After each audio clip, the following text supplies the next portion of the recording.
بسم الله الرحمن الرحيم.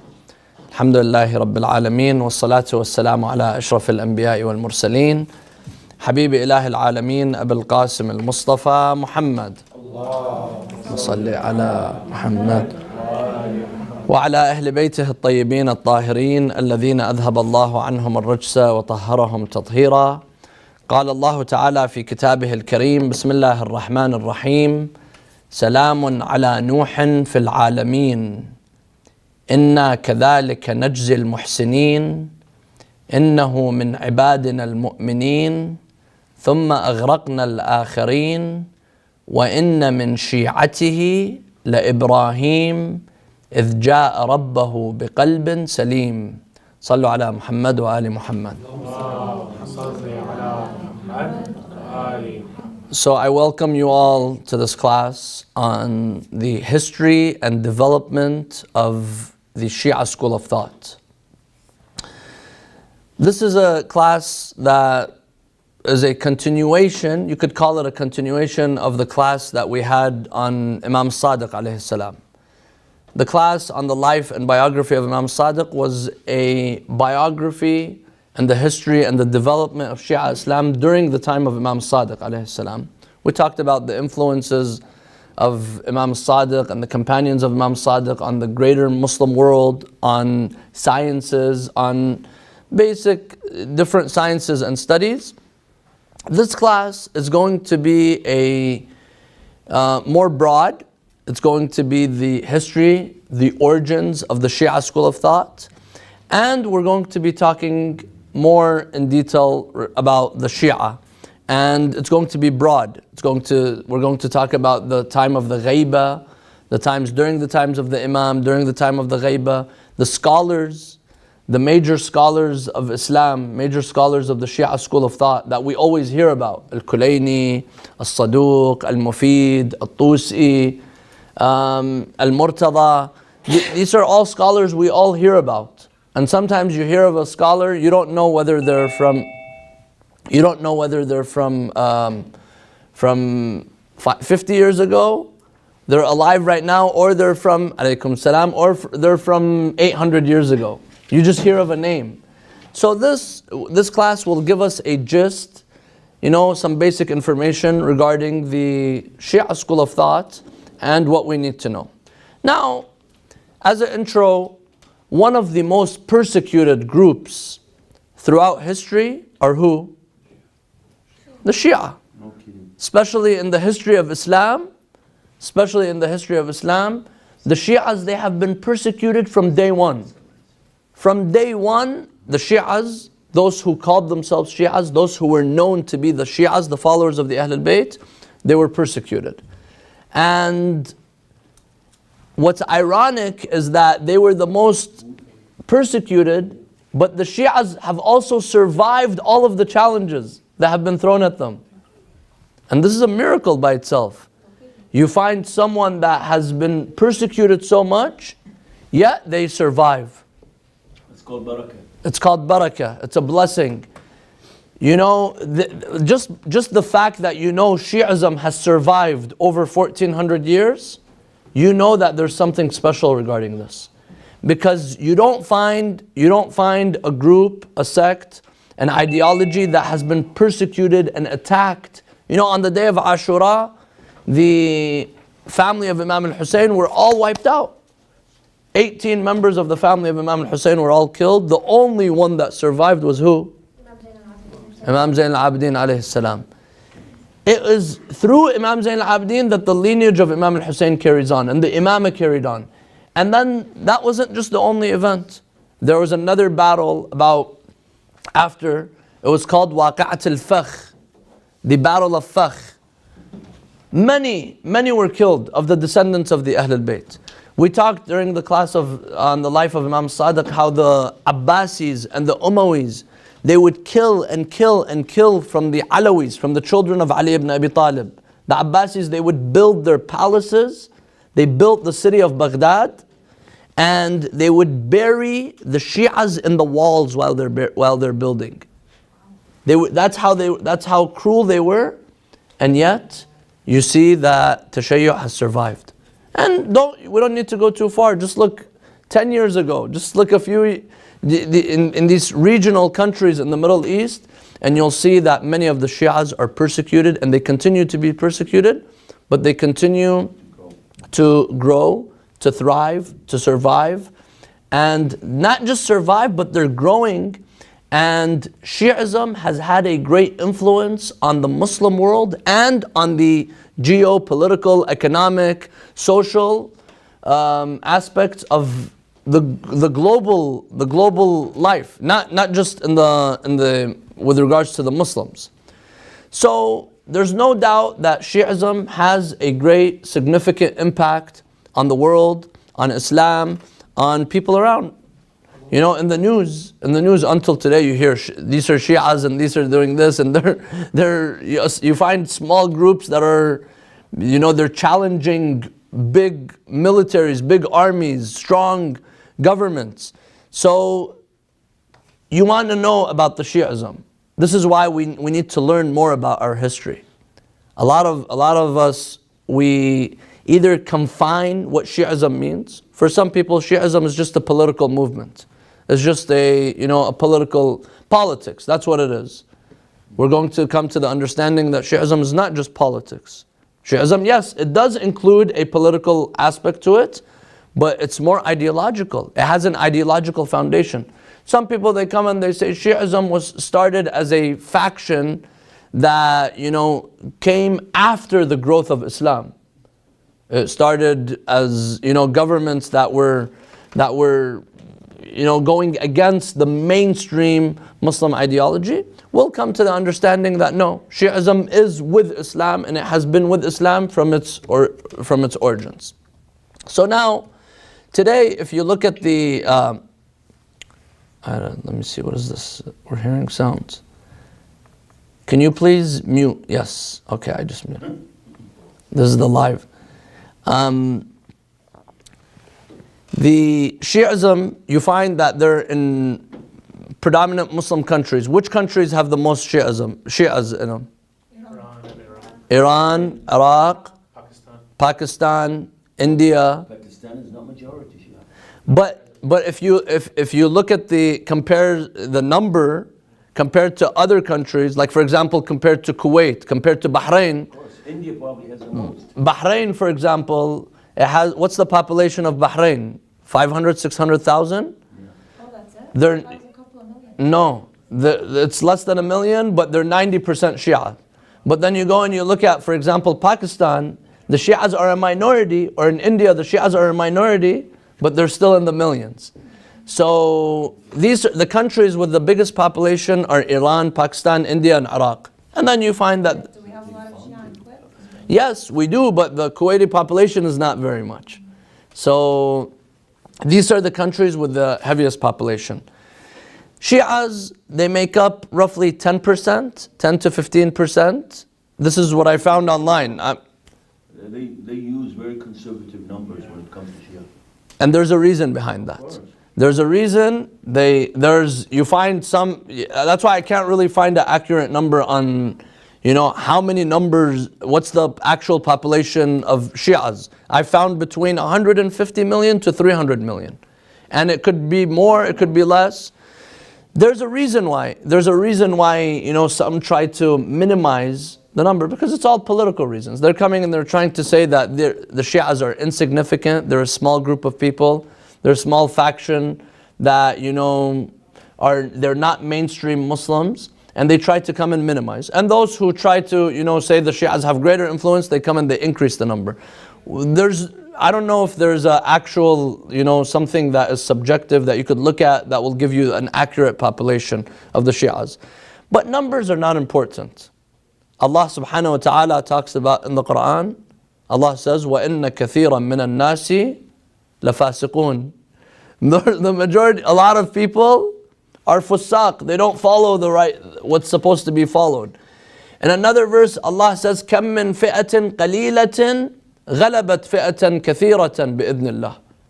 Sometimes the number, whether we're a lot in number or a little bit in number, that's not very significant. What's important is that we have to make sure that we're on the right track, that we're following the right path, and that is the path of Rasulullah, and the path that Rasulullah wanted us to be on.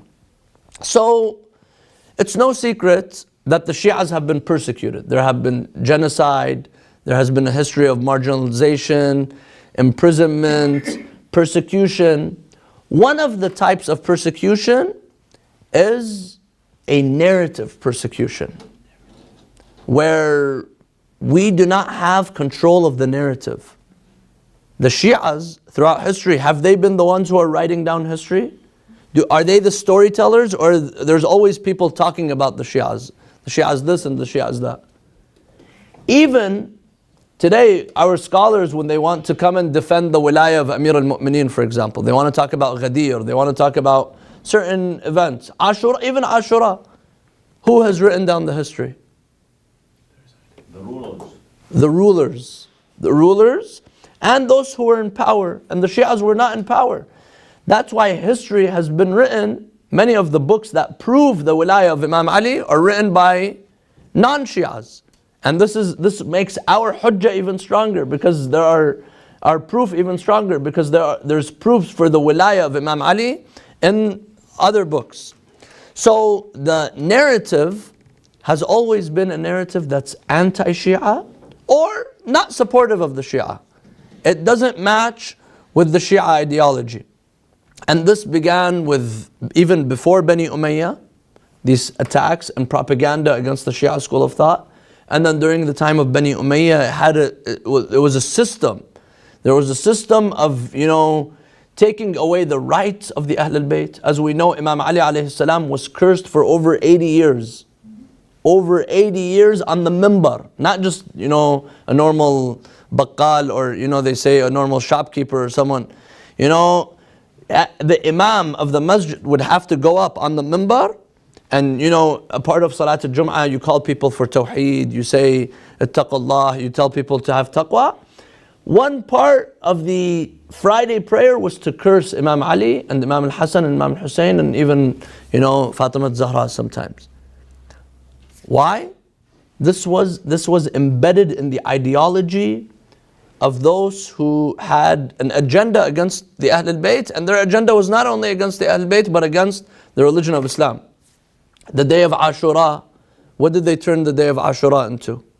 Celebration. A day of Eid, a day of carnivals, a day of celebration.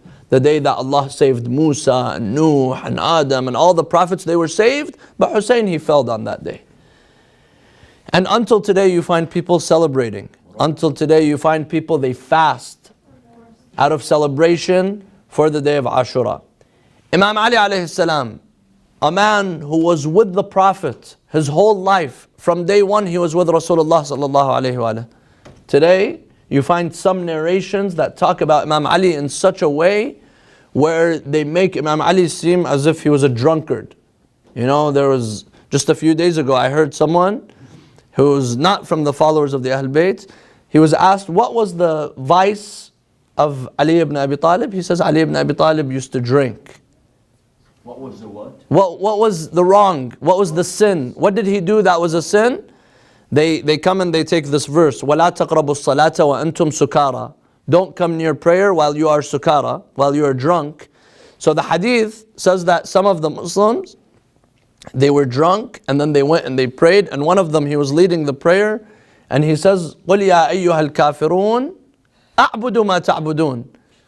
He was drunk, so he says, "O kuffar, I do worship what you are worshipping."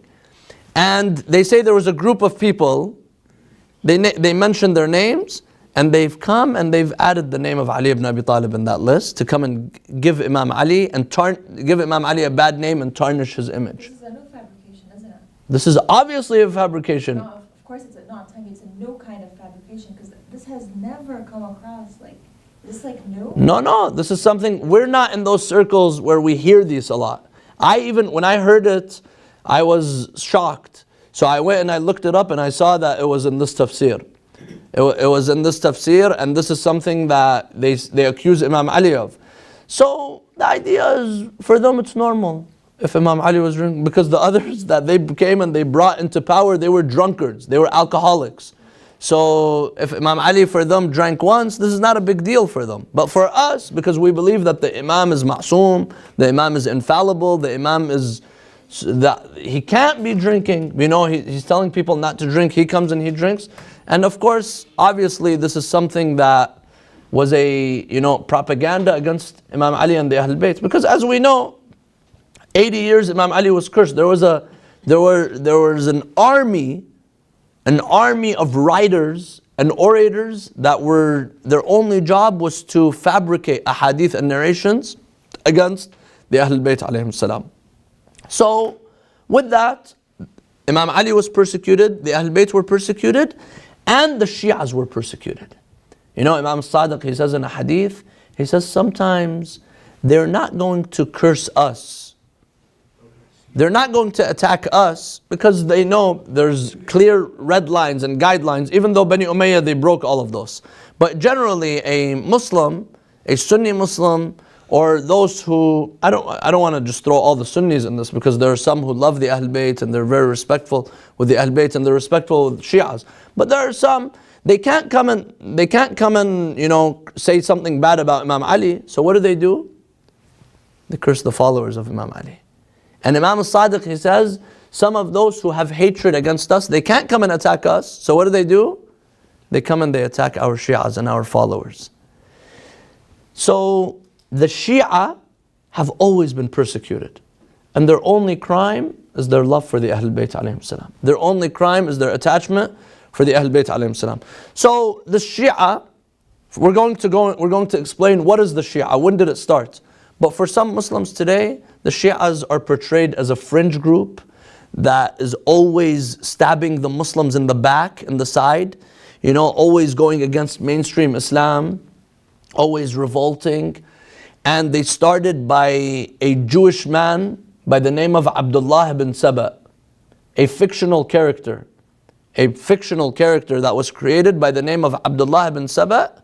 They say he was a Jewish man who converted to Islam, and he was the one who came and he sowed the roots of division within the Muslim Ummah after the death of the Prophet. And he came and he said, some people go and follow Ali ibn Abi Talib. And he came and he tried to cause the division. And we're going to talk about this in detail later on, inshallah. So this is why it's important for us to examine and re-examine, actually, because it has already been examined, but we need to take control of the narrative. And we need to find the truth, reclaim the narrative, because many Shias themselves, they don't know their history. Many Shias themselves, they're reading the history books. The history books were not written by the Shia, and they're filled with accusations and attacks against the Ahlul Bayt. That's why it's important for us, the Shias, to go and re-examine all of our history, not only the Shia history, but history of Islam altogether. This is why scholars now, they're reanalyzing and re-evaluating the biography of the Prophet. Is anything that you read that's written about the Prophet, do you believe that? Not always. Some of them go against the life of the Prophet. And the history of Islam altogether. So many of us, we're Shias, we don't know much about the history of Tashayyu'. We only know about Imam Ali. He had a disagreement and he was the Khalifa that was chosen by Allah, and the Muslims, they came and they started following others. But when did this become an identity? When did this develop? How did it come to where it is today? This is something that inshallah we will look at during this class. We're going to study the lives of the Shias during the time of Imam Ali, during the times of the other Imams, Imam al-Hasan, Imam al-Hussein, Imam al-Baqir, Imam Sadiq, how this identity developed. We're going to go on until the time of the Ghaiba, the occultation of the Imam, the minor occultation, and then the greater occultation which we are in right now. And then we're going to talk about some of the scholars of the Shia school of thought. Al-Kulayni, Al-Mufid, Al-Saduq, Al-Sayyid Al-Murtada, Al-Sharif Al-Radhi. We're not going to go too much into their lives, but we need to know at least something about their lives, so that if someone asks me, in what era at least this scholar lived, what are the contributions of this scholar towards Shi'ism, towards Islam, this is something that we should know. Another thing we'll look at is the influences of the Shia scholars, of the Shia intellectuals on Islam and on the Arabic language. For example, a man by the name of Abu al-Aswad al-Du'ali. Abu al-Aswad al-Du'ali, he's the one who composed the laws of Nahu, Arabic grammar. Who did he learn them from? From Imam Ali alayhi salam. The laws of grammar are taken from this man who was a staunch Shia follower of Imam Ali alayhi salam. Is he given credit today in the Muslim world? Not always. So sometimes we need to go and see where are those scholars that have contributed to the various sciences. Another thing we want to look at is the Shia movements. There have been Shia governments. In fact, some of the first Islamic governments were offshoots of Shia Islam. Some of them ruled for hundreds of years. Name some. Al-Fatimiyyin, they were Ismaili. Safawis. Al-Adarisa in Africa, in Morocco. Idris, he was from the descendants of those who were the descendants of the Prophet who were killed in the Battle of Fakh. He left after after the battle. He left and he started his own. So it didn't become a Shia as we know it today. But there are different types of Shias. When you say Shia, what do you mean? There are different types of Shias as well. There's the Ithna Ashari, the 12er Shia. There's the Ismailis. There's the Zaydis. There are different groups within the Shia. There are also different ideologies and types of thinking. For example, we're going to look at the start of the Hawza, how the Hawza started. There's the Hawza in Najaf, and the Hawza in Qom, the Hawza in Hilla, the Hawza in Lebanon, or the scholars that came from Jabal Amil. And we're going to look at the Shi'as and their movements in different parts of the world. There were Shi'as in Kufa. The first Shi'as were the Shi'as of Kufa. Shi'as in Baghdad. Shi'as in Jabal Amil in South Lebanon. Shi'as in Bahrain. Shi'as in the Indian subcontinent. This is also, there's so much over there. So these are things that inshallah we will research. And feel free, because what this class is going to be, I'm not going to be using a book. I'm going to be doing my own research outside. And every class, we're going to pick one subject and we're going to cover that. So if you have something that you want to share, something that you feel is important to discuss, please let me know. Feel free to say that. So maybe we could all do some research about it and we could have more of a discussion format as well. That would be nice. So now, inshallah, for today, what does Shia mean? When was the Shia term coined? That name, Shia, when was it started? Does it have a positive or a negative connotation? And when did it begin? So, what does Shia mean? Partisan, and who said follower? Follower. Shia means the followers of, the people of. That's all that it means. So Shia, in the literal meaning, the Arabic language, it means the people of, the follower of.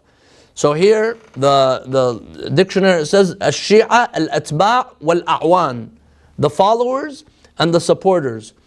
Now, how was this word used? وهو الحطب الصغار التي تشتعل بالنار وتعين الحطب الكبار على إيقاد النار. So the original definition of this, it's, there's a piece of wood, a big piece of wood, and you want to light it on fire. What do you use? You use smaller twigs, the smaller pieces. You ignite the smaller pieces and they help light up the bigger one. So that's what it is. So that's one meaning. Another is وَكُلُّ قَوْمٍ اجْتَمَعُوا عَلَىٰ أَمْرٍ فَهُمْ شِيعَةٌ. Every group of people, they united over one matter, they become known as a Shia. So right now, it could be used as a positive or a negative. You have those who support this basketball team. You say they are the Shia of the Pistons, for example. Those who support this politician, they say they're the Shia of this person. This is, in the Arabic language, this is how it could be used. Now, how is this term used? How was this term coined? We see it used in the Quran. Allah subhanahu wa ta'ala talks in the Quran in the verse that I started with. وَإِنَّ مِن شِيعَتِهِ لَإِبْرَاهِيمَ. Ibrahim was a Shia. A Shia of who? Prophet Nuh alayhi salam. The verse in the beginning, it's talking about Salamun ala Nuhin fil alameen. Peace be upon Nuh. Inna kadhalika najzi al-muhsinin. Innahu min ibadina al-mu'minin. Nuh is one of our ibad. He's from the mu'minin. ثم أغرقنا الآخرين. Then we drowned the rest. وَإِنَّ مِن شِيعَتِهِ. From amongst his Shi'as is who? لَإِبْرَاهِيمَ إِذْ جَاءَ رَبَّهُ بِقَلْبٍ سَلِيمٍ. One of those who were following on the path of Prophet Nuh alayhi salam was Ibrahim alayhi salam. So this is one in As-Safat, chapter As-Safat, verse 83. Another is Allah subhanahu wa ta'ala talks about the story of Prophet Musa alayhi salam, how he had two people, they were fighting in front of him. He saw one of the people who was from the Israelites, from his supporters, and one of those who were with the Fir'aun group, the Egyptians. They were fighting with one another. Allah tells us the story, how they were fighting with one another. Musa, he goes to help the one who was with him, and the one who was against him, the one with Pharaoh, he dies. So let me. فَاسْتَغَاثَهُ الَّذِي مِنْ شِيعَتِهِ عَلَى الَّذِي مِنْ عَدُوِّهِ. Allah says in the Quran, the one who was from his Shia, he asked him for help, meaning the one who was from the Shia of Prophet Musa, he asked for help from Musa alayhi salam to help him against the other person. In another verse in Surah Al-Qasas, Allah says, فَوَجَدَ فِيهَا رَجُلَيْنِ يَقْتَتِلَانِ هَذَا مِنْ شِيعَتِهِ وَهَذَا مِنْ عَدُوِّهِ. He found two people fighting, one from his Shia and one from his enemies. So what does Shia mean? It means followers of, that's it. Sometimes it has a negative connotation. Allah says in the Quran, ثُمَّ لَنَنْزِعَنَّ مِنْ كُلِّ شِيعَةٍ أَيُّهُمْ أَشَدُّ عَلَى الرَّحْمَنِ عِتِيًّا. On the Day of Judgment, we're going to take groups. Some are going to be punished most severely by Allah subhanahu wa ta'ala. In another verse, Allah says, إِنَّ الَّذِينَ فَرَّقُوا دِينَهُمْ وَكَانُوا شِيَعًا لَسْتَ مِنْهُمْ فِي شَيْءٍ. They became partisans, they became their groups, they turned against the mainstream. So, and they went against the Quran and the message of Rasulullah sallallahu alayhi wa sallam. So, it means follower of. You can be a follower of Prophet Nuh, follower of Ibrahim, follower of Imam Ali, a follower of Muawiyah. There were some Shi'as of Muawiyah. There were some Shi'as of Abi Sufyan.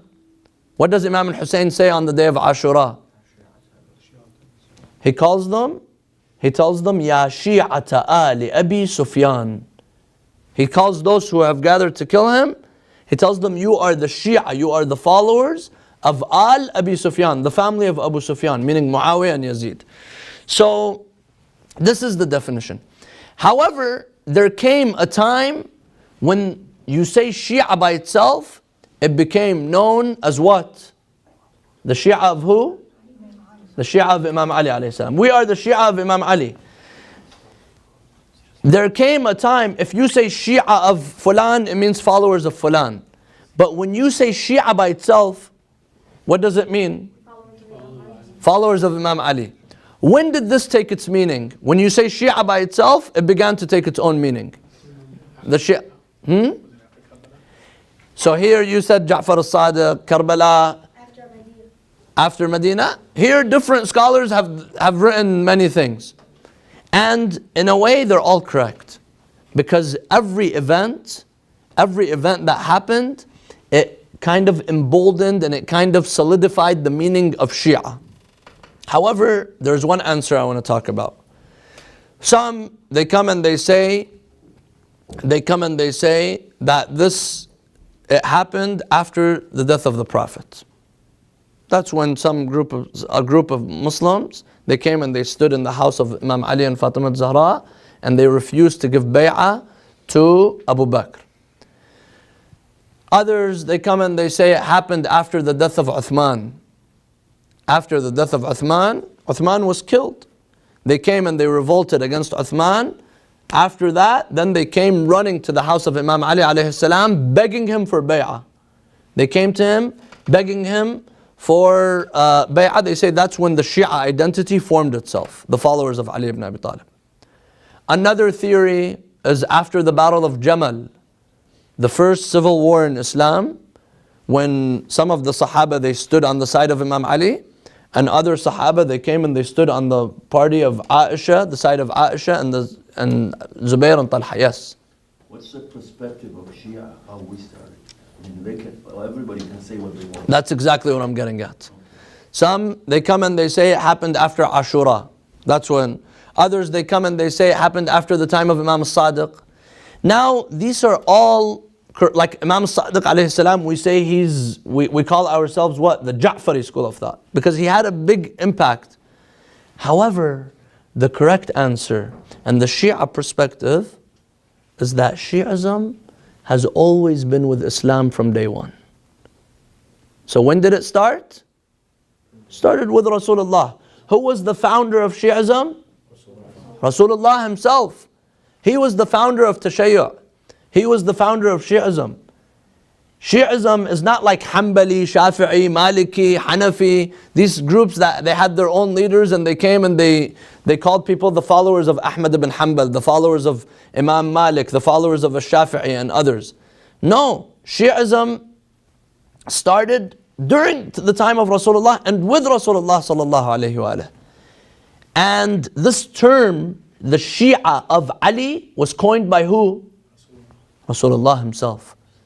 Rasulullah, he called certain individuals from his companions, from his Sahaba, they were known to be the Shia of Ali ibn Abi Talib during the life of the Prophet. And that's why we have many narrations that tell us who they were. Salman, Miqdad, Ammar, Abu Dhar. These are the ones that we are certain about 100%. These are individuals that were the Shia. Then there are other lists of names of other companions. Yes, Brother Ali. What about Bilal? He's not. I didn't see his name in that list. I didn't see his name. I saw the name of Jabir ibn Abdullah al-Ansari. I saw the name of no, Hamza's from the family, and he was killed early on. Probably this happened after, even though he would be from the Shia. There are others. Naam. Malik al-Ashtar, yes, but there's disagreement. There are some who were with the Prophet, from the beginning. I was going through a list today of some of those who were known to be the Shia of Imam Ali. Abu Ayyub al-Ansari, Jabir ibn Abdullah al-Ansari. Yes, brother. I think we should retract on Bilal. Bilal might have been not, he was doing taqiyya because he was a slave, and a slave is a follower, not a leader. So he had his own conditions that he couldn't. I think all his actions prove that he was a follower of Imam Ali, including one of the most famous. No, the most famous thing is when he came and did the adhan for Fatima Zahra. When he came and she cried from his adhan. She wouldn't cry for somebody that's not a follower of her. So that could be the case. There's an element involved in there. That could. We can't judge him. He's not or is. Allah only knows that. Of course. But there were individuals. We don't know exactly who had the strongest faith in their heart. But there were individuals that were known during the time of Rasulullah, not only by Rasulullah, but by all the Muslims, as what? As the Shia of Ali. Exactly, it was clear. It wasn't something that people had to question whether he was or wasn't. Yes. There are many hadith around Bilal. That's why it's a gray area. We can't judge anybody, but we're just saying there are certain things that are accurate. They're accurate and they're like authentic. I don't know. So From the studies from the lessons that we took before in our courses, so it was just kind of clear that there are certain people that were highlighted throughout history. So we're not in no, as you said, we're in no position to come and judge who is a real Shia, what's in their heart. But these individuals, Salman, Ammar, Miqdad, Abu Dhar, there are narrations that are very clear that say they were known to be the Shia of Ali. And when they walk in a room, what do they say? The Shia of Ali came. They leave the room, they say the Shia of Ali left. That was known amongst all the Muslims at that time. Pretty cool. Yes. Imagine how, what position they have. Excuse me, Sayyid. Nah. Not only they were known, these icons, they had their deeds proved more than their words. Of course, Because they yes. sacrificed a lot. Yes. Imam Ali, Yes. he his followers. Yes. He just say it and people knew them. Mm. They had, in history, there's a lot of things they did. Yes. They sacrificed their lives, their Yes. families. So that's what makes them followers of Imam Ali. Yeah. And there's a verse in the Quran. Which verse is that? Surah Al-Bayyinah. Surah Al-Bayyinah, this is chapter 98 in the Quran. And how does this verse start? We have to all know this verse. It starts out with لم يكن الذين كفروا من أهل الكتاب والمشركين منفكين حتى تأتيهم البينة. This verse and the third or fourth ayah in this verse, Allah, it's a short surah.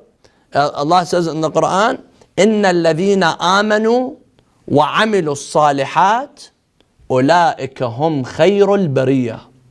Those who have iman, those who have faith, and they do good deeds, they are what? They are the best of creation. أولئك هم خير البرية. Here, As-Suyuti, in his book Ad-Durr al-Manthur, this is a Sunni scholar. These are all Sunni narrations. Ad-Durr al-Manthur, volume 6, page 379, في تفسير قوله تعالى. In the tafsir of this verse, إن الذين آمنوا وعملوا الصالحات أولئك هم خير البرية. وأخرج ابن عساكر, another Sunni scholar, عن جابر بن عبد الله, Jabir ibn Abdullah al-Ansari, he says this. He says, كنا عند النبي, we were sitting with the Prophet. فأقبل علي فقال النبي.